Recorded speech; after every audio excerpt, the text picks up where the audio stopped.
উপরওয়ালা কুষ্টিয়ায় কেউ নেই, উপরওয়ালা এখন আমি।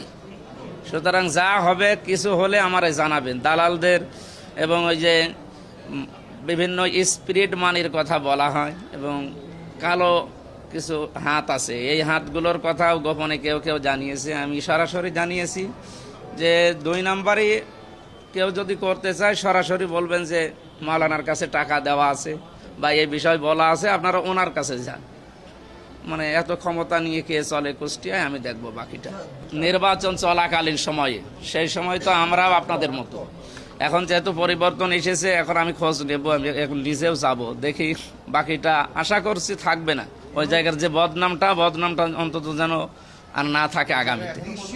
আমি দেখি ওনাদের কাছে যাই, এখন তো সময় আসতেছে। আমি সংসদ অধিবেশন বসার আগে এই কাজগুলো 4-5টা জায়গায় যাব, তার ভেতরে সিভিল সার্জন নিয়ে আমার মাথায় আছে। আমি যে মানে কমপ্লিট করার পরে জানাবো, এখন অগ্রিম কিছু বলতে চাচ্ছি না।